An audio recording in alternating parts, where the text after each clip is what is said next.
Assalamualaikum warahmatullahi wabarakatuh. Hai kawan-kawan semua, siamo, tutti fratelli. Dimana setelah melihat bencana tadi, kalian jadi ngeri kan? Sama kakak juga ngeri nih. Semoga kalian di rumah aman dan sehat walafiat. Amin. Nah, di sini kakak mau nyampein materi nih, namanya materi ASB. Nah, ASB ini kepanjangan dari Ayo Siaga Bencana. Oke, sebelum memulai materinya, sebaiknya kalian subscribe dan like serta share video ini ke teman-teman kalian agar teman-teman kalian tahu apa yang kalian tahu. Ayo kita menuju ke ruang kelas.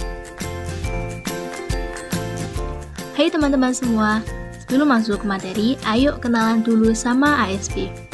Seperti yang dikatakan kakak tadi, ASB adalah kepanjangan dari Ayo Siaga Bencana. Nah, bencana sendiri adalah kejadian akibat fenomena alam yang luar biasa atau ulah manusia sendiri yang menimbulkan korban jiwa, kerugian material, dan kerusakan lingkungan, di mana masyarakat setempat tidak dapat mengatasinya sehingga membutuhkan bantuan dari luar.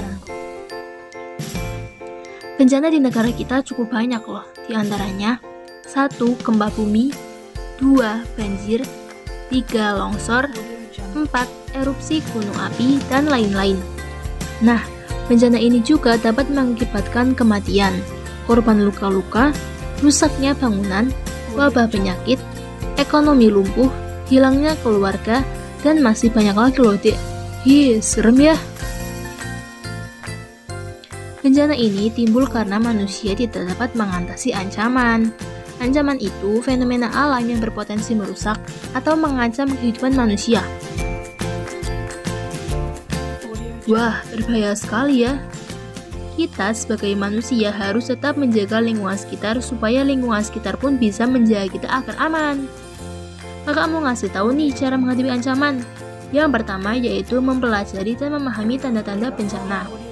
2. Membangun waduk untuk mencegah banjir. 3. Membuat jalur evakuasi dan mendirikan pengungsian. 4. Membuang sampah di tempat sampah. 5. Menyiapkan tas siaga bencana dan alat-alat evakuasi, dan lain-lain. Nah, begitulah apa yang dimaksud ASB. Selanjutnya, kalian akan belajar tentang siklus bencana. Penasaran bagaimana? Yuk, pantengin terus, jangan sampai terlewat ya. Hai teman-teman, saatnya masuk ke segmen siklus bencana. Agar lebih fresh, yuk kita belajar di luar. Siklus bencana terdiri dari pra-bencana, saat bencana, dan setelah bencana. Nah, saat pra-bencana yaitu terdiri dari kesiapsiagaan dan mitigasi. Kesiapsiagaan itu apa sih?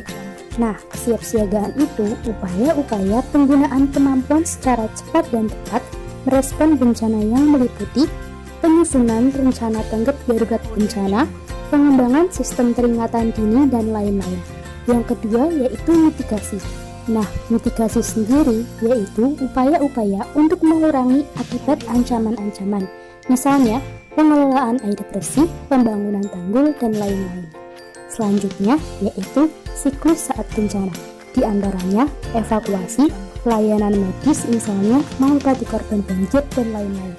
Distribusi bantuan dan psikologi support. Psikologi support sendiri tujuannya agar para korban yang terkena bencana tidak merasa trauma atau stres. Segmen yang terakhir yaitu siklus setelah bencana. Siklus ini terdiri atas rehabilitasi dan rekonstruksi. Rehabilitasi yaitu kegiatan membantu korban selamat yang memerlukan tindakan atau pengobatan medis untuk mencapai kemampuan fisik, psikologis, dan sosial yang dapat pulih setelah terkena bencana. Adapun rekonstruksi sendiri adalah pembangunan kembali infrastruktur yang rusak akibat terkena bencana.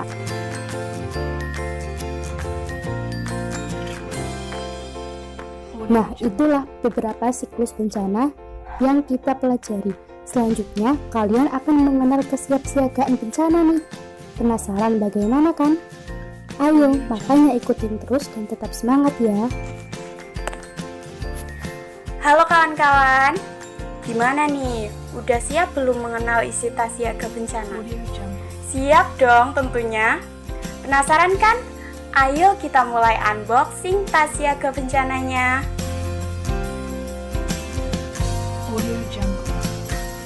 Wah, ternyata isi tas siaga bencana diantaranya obat-obatan ringan, air minum, makanan kering, senter, peluit, korek api, selimut, pakaian ganti, alat mandi, alas kaki, kantong plastik besar, foto keluarga, alat tulis, dan alat komunikasi.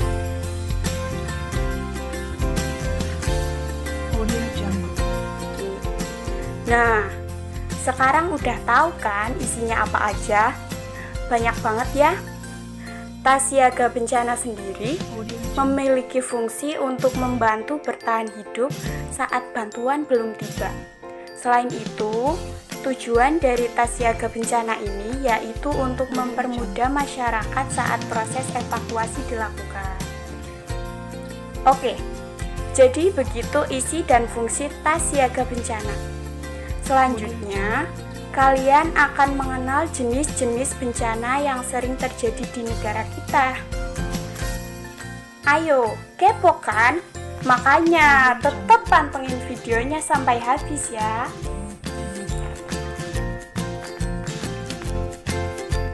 Teman-teman masih semangat gak nih? Siamo, tutti fratelli. Iya, kakak mau menjelaskan tentang bencana-bencana yang sering kita dengar di negara kita nih. Salah satunya banjir dan gempa bumi. Akan tetapi di sini kita akan mempelajari tentang bencana banjir.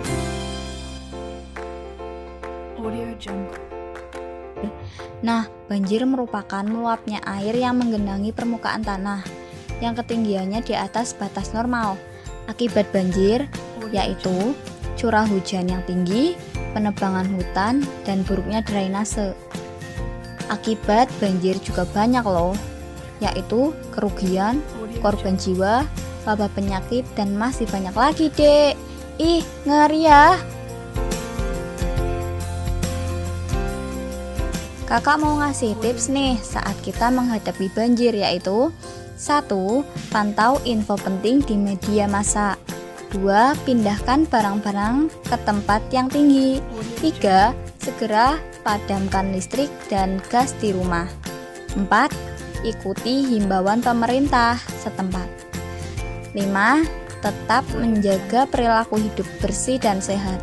Dan yang terakhir adalah usahakan tetap pakai pakaian kering dan jangan tidur di tempat terbuka.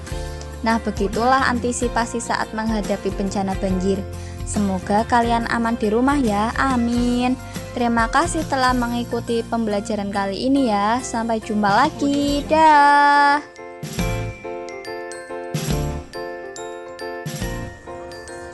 Nah, gimana pembelajaran tadi, Dek? Seru kan? Semoga kalian mengerti tentang ASP dan tahu bagaimana cara mengantisipasi bencana-bencana yang terjadi di negara kita.